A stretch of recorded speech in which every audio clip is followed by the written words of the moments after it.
Okay, so today I want to talk about three lines, three sentences that I heard from Bob Proctor speaking. This is not something that, is known quotes or anything, but over the years, spending going to his training, in-person events, and being myself a consultant, being exposed to Bob Proctor's material, there are three things for me that stood out for me that spoke a little bit deeper that I remember, and that teaching is ingrained in what I do and how I work with people. So I want to share those three sentences, and then I want to really share that interpretation, my interpretation of it, and why it's so powerful. So the first one is my favorite, and that is the soul is forever seeking its awareness of oneness with God. So I often talk about we're a spiritual being living in this physical body and gifted with intellect. And Bob also said that.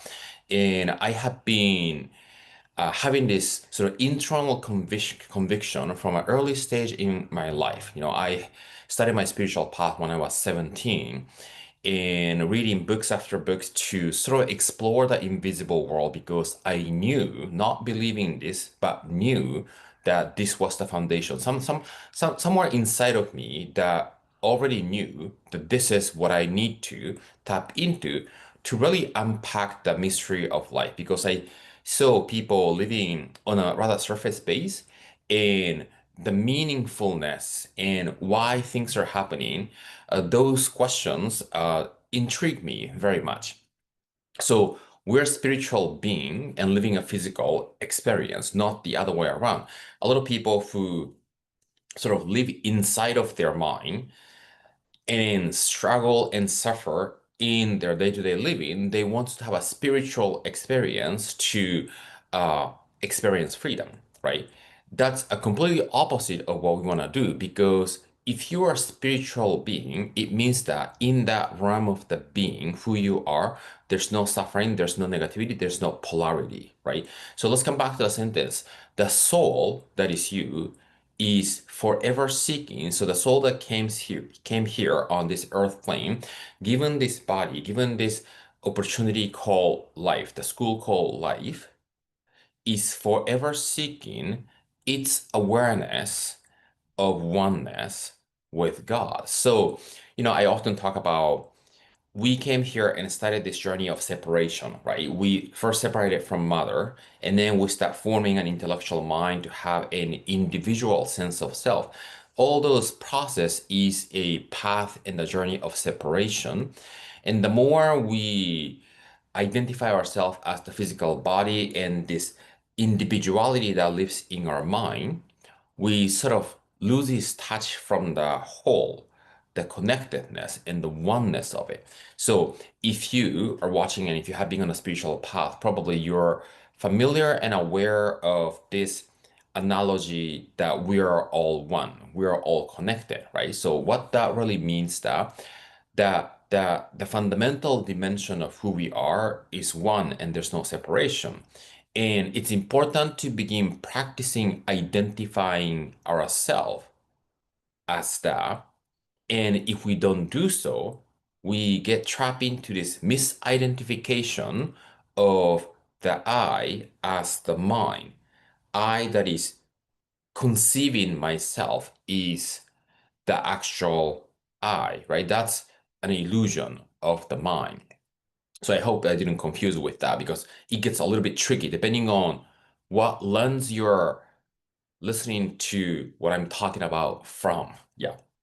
So the soul is forever seeking its awareness of oneness with God, right? So awareness is something that expands and continue to expand to realize who we are. And the soul that came here is seeking and constantly wanting to return back home, which is the sense of connectedness, the state of being that feels that oneness. And we are constantly looking for ways to become more aware of that because here's the truth. We are not trying to connect back with the creator or the wholeness of who we are. We are always connected. So when we become aware that we are, we experience it, right? So it's not that we are disconnected and we are wanting to find a way back to connect. We are always connected. That's why the soul is seeking its awareness of oneness with God. Brilliant statement. That was number one. Number two is interesting because this is something that he kind of mentioned in the event from the stage.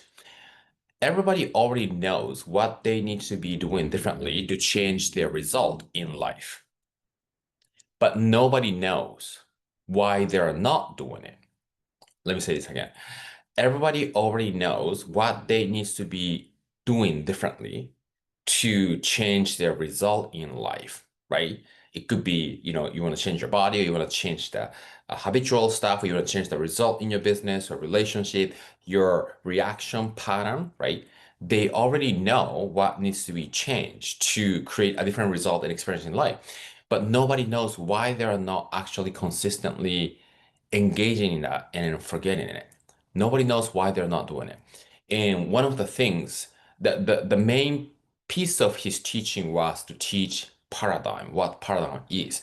Paradigm is a multitude of habit that's embedded in the subconscious level. And we have this thing called programming, subconscious programming that we inherited from our parents. We receive and absorb from our surrounding from the age of 0 to 7, even when we were in mother's womb. So even before we came out into this earth plane, in this land place, because when we are in the womb, we are inside of water, we are receiving all those informations, and that becomes fixated as a subconscious programming. And that becomes a way of thinking, behavior, the way we show up. So at the conscious level, we sort of become aware that, oh, I want to get this result. I want to create this kind of lifestyle. And we continue to behave as if we're the opposite because what runs our life is based on the subconscious behavior. Like 98%, it's been said that 98% of our behaviors are run by our subconscious mind. So when we have those programmings or when we have those stories, that feeling of the sense of self, who we feel we are, that becomes the cause of doing things in a way that we have always been doing because that feels familiar. So everybody already knows what they need to be doing differently to change their result, but nobody knows why they're not doing it because it runs by subconscious, right? It's beneath of the conscious level. That's number two.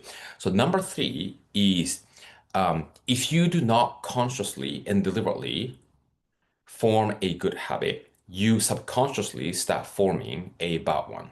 Yeah, let me say that again. If you do not consciously and deliberately form a good habit, you start subconsciously forming a bad one. And I like to sort of use the analogy of like a climbing mountain, right? If you are not going up, gravity exists, so it's gonna pull you down, down, down, down, down, right?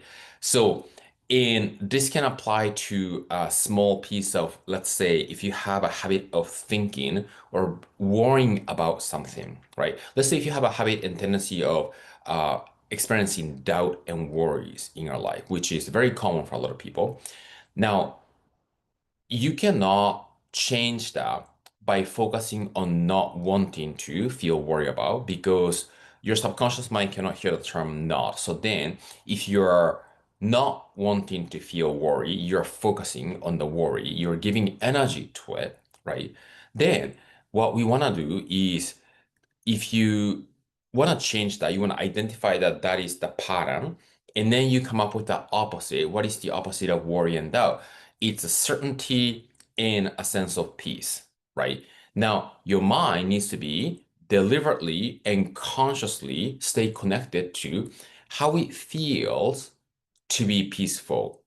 What would you be thinking when you're certain about stuff, right? All those positive and empowering, expansive stuff, you want to deliberately and consciously stay in that expansive side of your thoughts and feeling. And if you don't deliberately do that, you subconsciously, as a default mode, begin going back to what's familiar, which is to think in worry and doubt. So those are the three sentences that really spoke to me that I have been actually practicing on a weekly, if not daily basis. And I infuse in my teaching everywhere I go. So I'm curious to know what spoke to you the most, which one of the three speaks to you the most, and what part of that, right? And how would you be implementing that to begin shifting your life? So, if you have any questions or comment, I would love for you to comment below. And I'm gonna be sharing this sort of my interpretation of different people's wisdom in the next few videos. So stay tuned. So that's it for today. Thank you for watching, and I'll see you in the next video.